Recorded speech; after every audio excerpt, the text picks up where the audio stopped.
Boa noite a todos, gravação da videoaula da disciplina Projetos de Fabricação 2 e hoje o assunto é soldagem por resistência. Então nós temos aqui que a soldagem por resistência é um grupo de processos e não é só um processo. Então nós temos vários processos que são classificados como soldagem por resistência. Esse processo utiliza um calor gerado pela resistência, daí o nome do processo, a passagem de uma corrente elétrica, combinando então duas coisas, aplicação localizada de pressão e uma energia que a gente vai chamar essa energia que será proveniente da resistência da passagem elétrica. Isso é chamado de efeito Joule. Por exemplo, é o mesmo efeito que aquece a água do seu chuveiro. Então, a dificuldade de passar cria uma resistência, que essa resistência ela vai fazer com que a temperatura seja aumentada e o calor gerado seja utilizado para fazer a soldagem. Então, a soldagem por resistência então, é um grupo de processos de soldagem que vai utilizar o calor e a pressão para poder fazer a solda. Isso significa que os processos que são soldados por resistência têm um fenômeno chamado de difusão, que é basicamente a movimentação atômica dentro dos materiais. Lembra que a gente fala de difusão, a movimentação. Lembra que a gente explicou em algumas aulas anteriores a difusão do carbono, a difusão de outros elementos, a difusão de átomos e a movimentação atômica que se dá o nome de difusão. Então nós temos aqui a classificação dos processos, que eles podem ser divididos entre sobreposição e soldagem a topo, soldagem de sobreposição e soldagem a topo, todos eles dentro da classificação solda por resistência.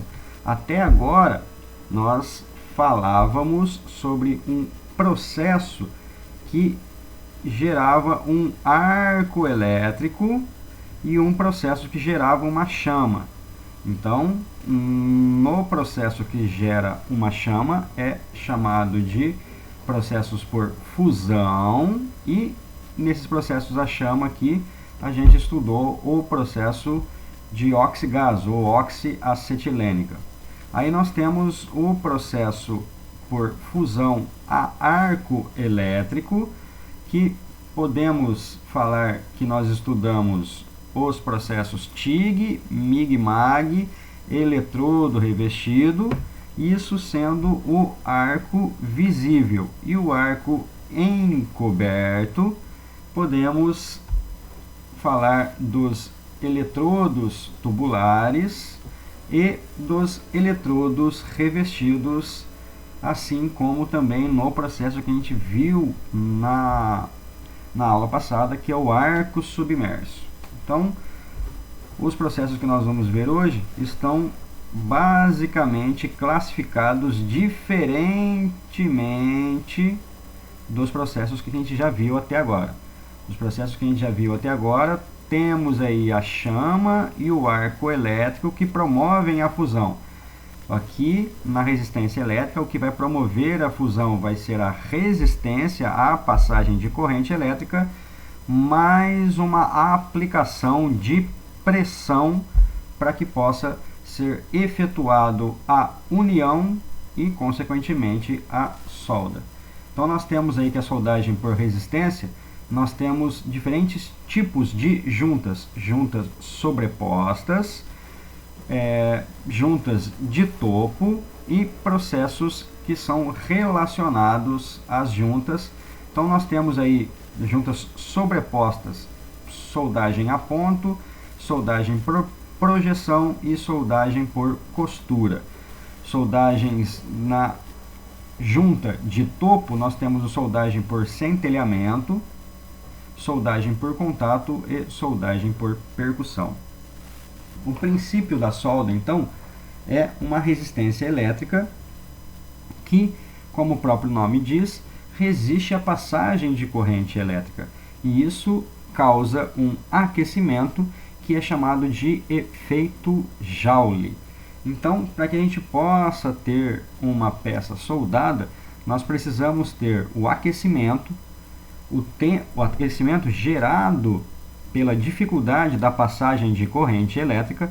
Este aquecimento necessita de um certo tempo para que seja feito a fusão das partes e uma certa pressão aplicada para que se haja a união entre os componentes, entre as partes soldadas. Então, nós precisamos ter pelo menos esses 3 fatores importantes na soldagem por resistência. O aquecimento proveniente de uma resistência à corrente elétrica, isso é chamado de efeito Joule, vai aquecer, necessita de um certo tempo dentro da temperatura gerada por este aquecimento e necessita de uma pressão para a união das partes, para que a gente possa ter um cordão de solda proveniente de uma soldagem por resistência elétrica. Aqui nós temos a lei de Joule, que a gente conhece aí lá da física 3, que é uma quantidade de calor proporcional ao tempo e uma resistência elétrica e a intensidade da corrente que deverá ser suficiente para permitir que a região de contato entre as peças que serão soldadas atinja um ponto de fusão, que é um circuito percorrido pela corrente de soldagem. Então a corrente de soldagem vai percorrer um circuito onde ela encontrar uma resistência à sua passagem, ela vai esquentar. Esquentando, este aquecimento vai gradativamente aumentando a sua temperatura até que chegue na temperatura de fusão.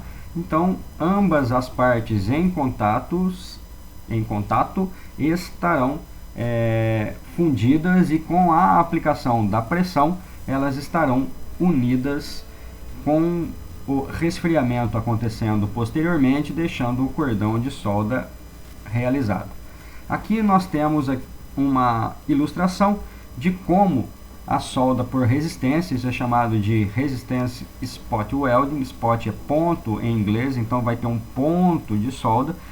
Se vocês olharem na porta dos carros automotivos de hoje, aí, a gente vai ver vários pontinhos de solda. A gente vai ver vários amassadinhos com uma... é chamado de pepita ou uma lente, ou no mais ou menos técnico, nós vamos ver ali um ponto de solda, mais ou menos circular, que a gente vai ver em toda a porta do nosso carro, nas laterais do carro. Então basicamente são eletrodos que vão fazer passar uma corrente. E aqui nós vamos ter o aquecimento entre as partes, aumentando a temperatura, fazendo então a solda, concentrando aqui a energia neste ponto, que vai fazer então esta lente de solda, chamada de lentilha de solda, que é basicamente a fusão localizada destas duas partes a serem unidas. Então, na soldagem por ponto, as superfícies são unidas por um ou mais pontos pela passagem de calor gerado pela resistência à corrente elétrica, que passa através das peças mantidas em contato por pressão. Então eu tenho que ter uma pressão auxiliando a solda. Esta região é aquecida por um tempo reduzido, por um espaço reduzido, e durante um tempo, enquanto passa a corrente elétrica. Quando ela cessa, a pressão é mantida enquanto o metal se solidifica. Então, acho que vai ficar mais fácil da gente ver aqui, por exemplo, o eletrodo ele é refrigerado a água, e dentro do eletrodo, então, nós temos a circulação de água. Porém, o eletrodo, geralmente de cobre, ele é feito desse material porque conduz bastante corrente elétrica, passa-se então uma corrente, e que a corrente, ao encontrar resistência aqui do material, ela vai aquecer, e durante um certo tempo nós vamos verificar então o aumento da temperatura, o aumento deste aquecimento até a fusão desse material. Enquanto isso, os eletrodos estão pressionando aqui para cima, aqui para baixo e aqui para cima, os dois pressionando numa contração. Eu tentei mostrar aqui com a mão, idiota, nem lembrei que eu só estou fazendo um vídeo, não estou aparecendo. E esta força, esta pressão sendo aplicada nas partes a serem soldadas, vai garantir que após a fusão desse material, ele vai se solidificar ainda com a pressão, e se solidificando, ele vai formar o cordão de solda. Vai ficar mais fácil aqui, ó. Cadê? Vamos mostrar um vídeo para vocês.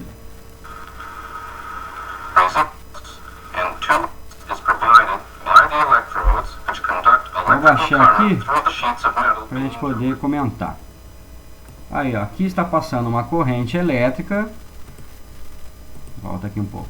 Aqui, eletrodo superior, eletrodo... Vamos parar aqui que vai ficar mais fácil.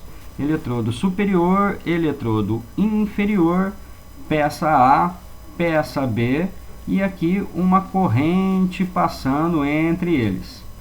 Como os eletrodos são de cobre, ou seja, são de materiais, ou qualquer material que seja condutor de corrente elétrica, e o cobre, geralmente nós temos vários fios de cobre, por exemplo, porque ele conduz a corrente elétrica, ele não oferece resistência para a corrente elétrica. Então, como ele não oferece, a corrente elétrica vai fluir entre eles. Porém, vai encontrar aqui dois materiais. Esses materiais, esses sim, oferecem resistência à corrente. Pode ver que a corrente vem vindo aqui, ó. Chega aqui, ela vai ser concentrada. Tá vendo? Ó? Tá vindo a corrente, ela tá indo. Tá todo mundo. Estão todas as correntes se concentrando num único ponto. De modo que a concentração de corrente aqui vai fazer com que a temperatura aumente, gerando mais calor, sendo este calor atingido pela resistência da corrente, até a fusão deste material. Quando a temperatura alcança a temperatura de fusão, esse material vai ficar líquido. Pela pressão aqui, ó, dos eletrodos, vai ser garantido que após a fusão, a solidificação acontecerá ainda sob pressão dos eletrodos. Então vamos ver aqui, ó. Olha lá, passando, vai se formando aqui, ó, uma região com maior temperatura, vai aumentando o calor até próximo da fusão, vai se aumentando o calor até próximo da fusão, até a gente ter a fusão dos dois componentes aqui, pela resistência à passagem da corrente elétrica. Tá vendo? Agora, quando retira aqui, ó, a água fluindo aqui e refrigerando o eletrodo, quando eu retiro a pressão, o cordão de solda já foi resfriado. E esse aqui é o resultado da soldagem. Turma, eu vou fazer aqui um intervalinho, está chegando próximo de 15 minutos, e vou para a parte 2.